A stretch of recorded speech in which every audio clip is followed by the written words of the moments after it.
This is part 2 of my response. This is the beer garden scenario.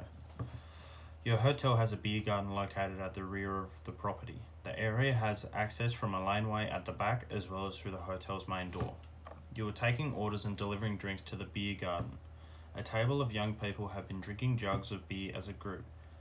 When you go to take their next order, you notice that one of the girls is clearly intoxicated.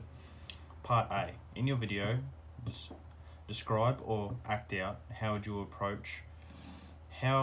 would approach refusing to serve the intoxicated customer. Your response should include: how would you behave in a professional manner? What would you say when providing the customer with reasons for refusal? Which relevant signage should you point out? And what should you say when giving the customer a verbal warning and asking her to leave the premises? So I would speak to her in a calm and respectful manner, avoiding any emotional investment, speaking fairly monotonal, and in a way that would maintain her dignity and self-respect, and that would avoid conflict.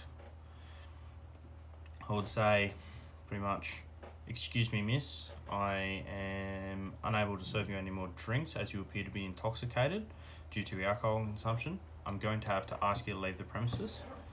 I would point out house policy, like the house policy regarding serving intoxicated patrons, and say use that to back up what I was saying.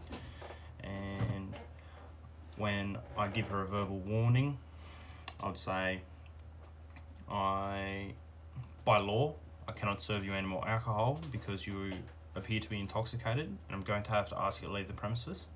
You're welcome to come back tomorrow or any other day, but if you don't leave, I'm going to have to involve security or the police. After refusing service and issuing your verbal warning, the girl becomes angry and upset and refuses to leave. She starts crying and swearing at you and says that she's not going to leave her friends. In your video, describe or act out the effective communication and conflict resolution skills you could use when again asking this customer to leave the premises.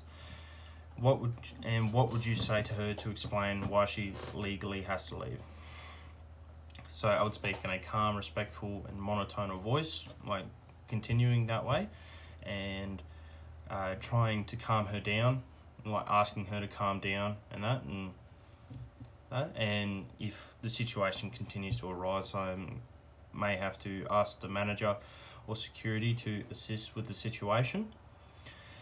And I would say to her, "Miss, it appears you're intoxicated. By law, we cannot serve you any more alcohol and you're going to have to leave the premises."